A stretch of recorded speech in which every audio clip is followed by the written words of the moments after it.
이렇게 이 WBC 우리나라의 1라운드가 막을 내렸습니다. 두 분의 총평과 함께 구독자분들의 평가를 들어보는 시간을 가져볼까 하는데요. 오늘이 이 닥터류의 월요 진단 시간인 만큼 이 닥터류의 진단 먼저 받아보도록 하겠습니다. 뭐 똑같을 것 같은데요? 지금 이게 총평이니까 네.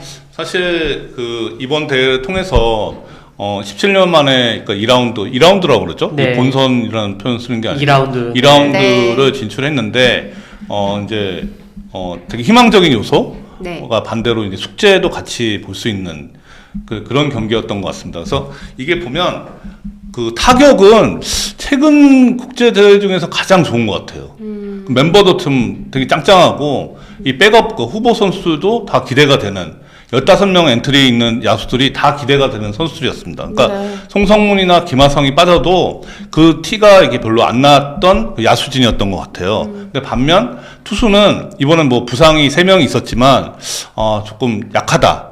이게 그래서 이제 계속 좀 그러니까 불안해 보이는 그러니까 타고 투저의 팀이었던 것 같습니다. 근데 이게 투수가 약한 거는 최근 뭐 어제 오늘 일이 아닌 상황이기 때문에 이번에 대만하고 비교해도 투수진은 확실히 대만이 낫잖아요. 그러니까 이거는 이제 우리나라가 좀 생각해봐야 한다. 지금 이게 8강 진출한 거에 여기에 지금 취했을 게 아니고 정말 투수 육성에 대해서 그 대한야구 소프트볼 협회와 KBO가 같이 한번 머리를 맞대서 초중고등학교 때부터 이게 조금 준비를 해야 되지 않나 이제 그런 생각이 들었습니다. 그렇습니다. 자, 그렇다면 오늘 이 특별 게스트로 함께 해주고 계신 유 기자님께서는 총평 어떻게 내리시겠습니까?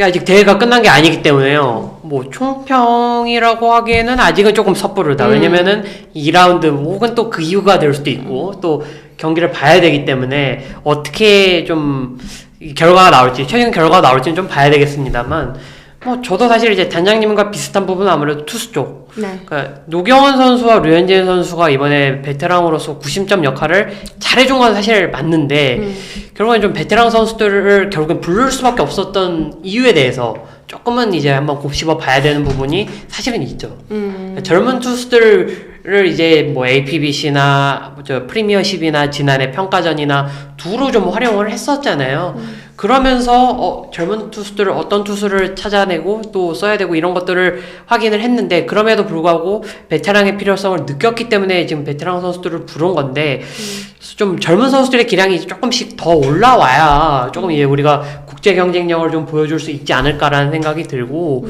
뭐 직구 속도만 보더라도 사실 뭐 대만은 150 중반 던지는 투수들이 정말 쉽지 않게 그러니까 어렵지 않게 찾아볼 수 있잖아요. 근데 우리나라는 어제 나왔던 뭐 곽빈 선수 정도를 제외하면 사실은 엄청 빠르다라는 그런 느낌을 준 투수는 사실은 없기 때문에 좀 그런 부분은 좀 고려를 해야 되고 다만 타격에 있어서 우리가 왜냐면은 지금 뭐 위트컴 선수나 존스 선수 뭐 두 선수가 좀 이렇게 활약이 이렇게 돋보이진 않았어요. 사실 그 1라운드 과정을 보면 돋보이진 않았는데 그럼에도 불구하고 국내 타자들 뭐 문보경 선수라든지 뭐 김도영 선수라든지 자격을 해준 선수들이 또 있잖아요. 또 그런 선수들의 경쟁력을 어느 정도 좀 확인을 했다. 그리고 뭐 2라운드 상대가 아직 정해지진 않았습니다만 우리가 C조 2위이기 때문에 네. D조 1위랑 붙을 확률이 높은데 뭐 아마 D조에서 지금 제일 강한 팀이 아마 도미니카 공화국이기 때문에 도미니카의 거의 역대급 타선을 우리가 좀 마주해야 되는 상황이 된단 말이에요. 저는 뭐 결과가 어떻게 되든 간에 그 한 경기를 통해서 좀 얻는 게 좀 많았으면 하는 뭐 어떻게 결과가 나오든 뭐 이기면 가장 좋겠죠. 이기면 좋은데 좀 그 경기를 통해서 어쨌든 미국에 갔으니까 좀 배우고 또 전 세계 잘 타고 무사히 또 다녀왔으면 하는 그런 바람입니다. 이 이야기가 나왔으니 그러면 그 얘기를 좀 먼저 해볼까 하는데요. 이 8강에 진출하면 이 추가적으로 예비 명단으로 들어가는 투수들 더 데려갈 수 있는 투수들 바꿀 수 있죠. 네, 교체가 있잖아요. 네. 네. 그 선수들에 대해서 얘기가 나왔었고 그 명단에 포함되어 있는 선수들이 기존에 4명이 있었는데 그 외에 추가적으로 교체를 할 만한 선수들이 있을까요? 어떻게? 이번에 사실 부상으로 빠졌던 이제 문동주, 원태인, 네네. 오브라이언 중에 이제 대상이 될 수 있을 것 같은데 네. 원태인은 지금 준비 힘들죠. 상태가 네. 안 된 상황이니까 빠지고 네. 문동주 선수가 불펜 피칭을 했지만 저는 이렇게 넣기가 조금 애매할 것 같아요. 그러니까 오브라이언 정도가 들어가지 않을까 이제 그렇게 한번 예상해 봅니다. 이건 조금 아직 뭐 얘기가 나온 게 없기 때문에 조금은 상황을 봐야 될 것 같고 아무래도 지금 손정호 선수 팔꿈치 상태가 네. 지금 제일 큰 문제이기 때문에 좀 부상 선수들 그리고 좀 피로 누적된 선수들 좀 몸 상태도 좀 보면서 좀 교체 여부를 좀 결정하지 않을까. 어쨌든 시간이 좀 남았으니까 좀 오늘 내일 중으로는 좀 류지영 감독이 좀 코칭 스태프와 미팅을 하면서 아마 좀 결정을 하지 않을까. 좀 그런 생각이 듭니다. 그렇습니다. 이 두 분 다 이 투수진에 대한 숙제 부분에 대한 이야기를 또 들려주셨는데 도도도님께서는 또 교육부에서 예산이 120조가 넘는데 그 예산 중에 체육 부분에 대한 투자가 너무 적어서 그런 것 같다. 한 10% 정도만 학교 체육에 투자하면 야구부를 1000개는 만들 수 있지 않냐 이런 이야기를 또 하고 계신데 뭐 이렇게 약간 취미로 하는 야구를 늘리는 부분 이런 것들이 야구 발전에 확실히 도움이 될 거다라는 생각을 진짜 하시나요? 어떠세요? 근데 이게 뭐 야구만 늘릴 수는 없잖아요. 그 교육부의 예산을 체육에 투자를 한다면 그건 야구만 투자할 수 있는 게 아니고 오히려 비인기 종목에 투자를 더 많이 해야 된다고 생각할 거예요. 그게 명분에 맞고. 근데 지금 사실 지금 야구부의 숫자의 문제가 아니고 질의 문제라고 봐야 되거든요.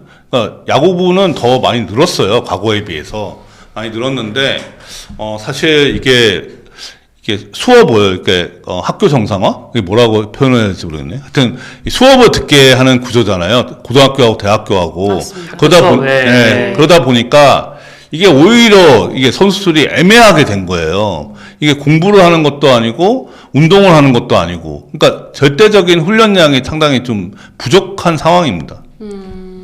사실 지금 저희 조카도 지금 야구를 하고 있거든요. 야구를 하는데도 중학교 진학을 하고 고등학교 진학을 했을 때 그 상황에서 공부와 병행하는 것 그리고 그 공부와의 시간 분배 뭐 이런 부분에 있어서 고민을 벌써부터 또 하더라고요. 그래서 그 엘리트 체육으로 가는 부분에 있어서 뭐 이런 고민들은 앞으로도 좀 어떻게든 안고 갈 수밖에 없는 부분이 되지 않을까 또 그런 고민도 하게 됩니다.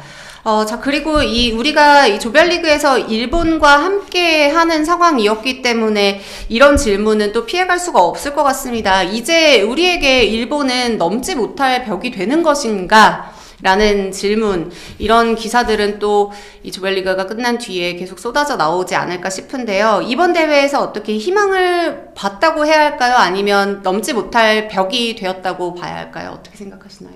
희망은 봤죠. 네. 네, 아까도 말씀드렸지만 경기 과정을 저는 조금 눈여겨봤던 게 일본이 그 초반에 고영표 선수를 상대로 좀 홈런을 연속적으로 치고 초반에 그 3회 말이었나요? 홈런이 3개가 계속 나오면서 분위기를 좀 가져오는 장면이 있었는데 사실 그 예전에 좀 투수 좀 이제 그런 모습이었다면 확실히 거기서 경기가 넘어갔을 거라고 저는 생각을 해요. 근데 이제 5회 초에 이제 김혜성 선수의 뭐 트럼프가 터진 것도 터진 거냐면 어쨌든 투수들이 좀 최대한 좀 실점을 억제하기 위해서 노력을 했고 결과적으로 4회 말부터 6회 말까지 이 경기 중반을 무실점으로 막았기 때문에 뭔가 한번 기회를 만들 수 있었다라고 좀 보여지거든요. 물론 7회 말에 좀 그런 아쉬운 상황들 밀어내기 볼래 적시타 이런 상황들이 있었고 뭐 결국에는 뭐 패배를 했지만 그럼에도 불구하고 그런 과정들 그리고 일본이 이번 대회에서 뭐 정말 최정의 멤버를 꾸렸잖아요. 뭐 오타니 선수뿐만이 아니라 뭐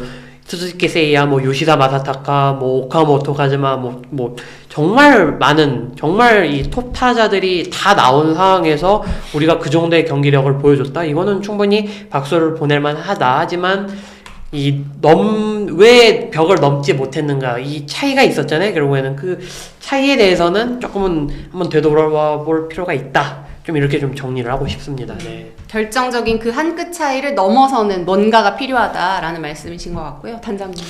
사실 경기 일정이 이제 일본하고 대만하고 이렇게 연속으로 붙지 않았으면 일본전에 그런 경기 상황이면은 한번 승부수를 던질 만한 상황이었어요. 근데 다음날 낮 경기가 있다 보니까 그걸 못했는데 타격은 작년 11월에 그 한일 평가전에서도 대등했거든요. 한국이 일본에 밀리지 않았다. 이번 WBC 그 1라운드도 한국이 일본 타선에 밀리지 않았습니다. 그러니까 밀린 건 투수죠. 투수인데 투수는 기본적으로 일본이 역시 뎁스가 좋아요. 층이 두텁다는 거 이번에 또 한 번 느꼈던 게 부상 선수가 좀 많았잖아요. 그 일본이 그 WBC 들어가기 전에 그러니까 불펜 투수들이 3명인가 부상이 연속으로 나왔거든요. 그래도 일본은 마운드가 강하다는 걸 느낄 수 있었습니다. 그렇습니다. 자, 우리 선수들이 확실히 저는 희망을 본 것 같아요. 이 경기를 보면서, 다음 대회에서는 이길 수 있지 않을까라는 생각도 들었고, 그 눈빛도 봤어요. 확실히 한일전을 한다고 하면 선수들이 이 몸에서 나오는 어쩔 수 없는 한국인들이 가지고 있는 끓는 DNA가 나오기 때문에, 이런 기세라면 이 적지 않은 시일 내에 한일전 승리라는 소식을 다시 전할 수 있을 것 같다라는 생각을 좀 할 수 있게 됐고요. 11년째 넘지 못한 한일전의 벽이지만 지금 17년 만에 WBC 2차전에 진출했다는 소식을 또 들려드리게 됐으니까 한일전의 승리 소식도 머지 않아서 또 들려드릴 수 있지 않을까 싶습니다. 스포츠 플러스 최종의 무대